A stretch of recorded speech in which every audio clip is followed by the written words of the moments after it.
Waalaikumsalam warahmatullahi wabarakatuh. Sudah baca doa? Sudah. Baik, sebelum memulai materi di sini, Ibu akan absen dulu ya. Aditya Ramadan. Hadir. Abdillah Tamsir. Hadir. Ahmad Mira. Hadir. Aliani. Hadir. Andi Sapriani. Apita Putri. Ardiansyah. Hadir. Arifin. Hadir. Asmiati. Baik, hadir semua ya.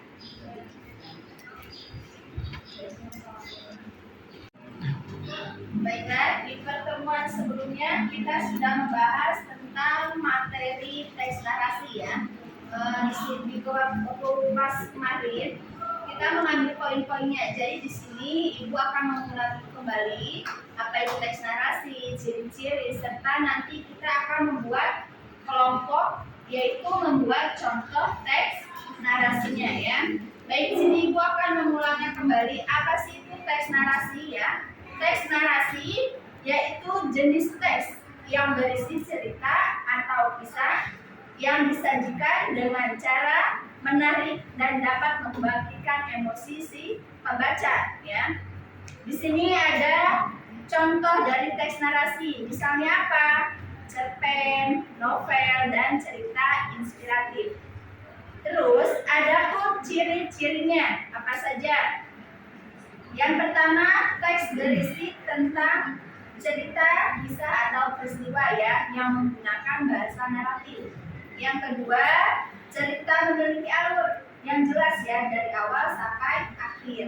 Yang ketiga, terdapat suatu peristiwa maupun konflik itu masalah ya. Yang keempat atau terakhir, memiliki unsur-unsur pembentuk berupa apa? Tema, latar, alur, karakter, dan sudut pandang. Jadi itu unsur-unsur dari teks narasinya ya. Apa aja tadi? Tema, latar, alur, karakter, dan sudut pandang. Jadi itu unsur-unsurnya.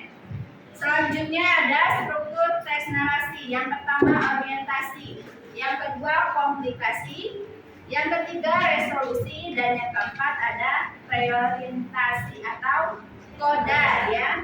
Dan yang kelima ada jenis teks narasi. Ada 3 ya. Yang pertama teks narasi informatif atau ekspositoris, yaitu jenis karangan yang bertujuan menyampaikan sebuah informasi mengenai suatu peristiwa atau kejadian. Contohnya yang ada di Perang Surabaya. Yang kedua teks narasi artistik, yaitu sebuah karangan yang menceritakan suatu kisah yang bertujuan memberikan pengalaman yang estetis kepada pembacanya. Yang terakhir teks narasi sugestif ya, yaitu narasi yang menceritakan sebuah peristiwa atau kisah dengan maksud terselubung kepada para pembaca dan para pendengarnya. Contohnya apa kemarin? Apa yang ditanam itu ya dibuat. Nah, sampai sini kalian sudah paham apa yang diulang kembali dari materi sebelumnya? Sudah. Nah, sekarang kita akan membuat contoh secara berkelompok ya, contoh teks narasi.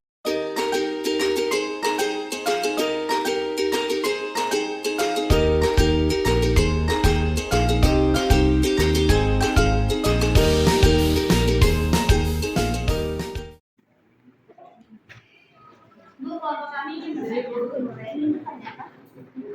ingin membuat contoh teks narasi subjektif.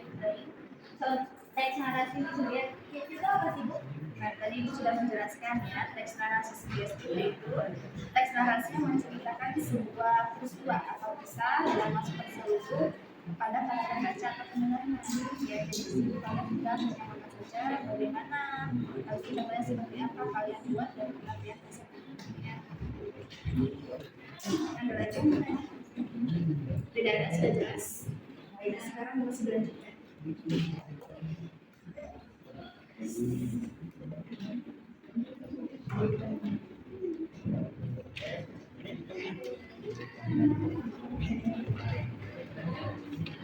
Di pertemuan ini sudah memperjelas apa itu teks narasi dan kita juga sudah membuat contoh teks narasi ya.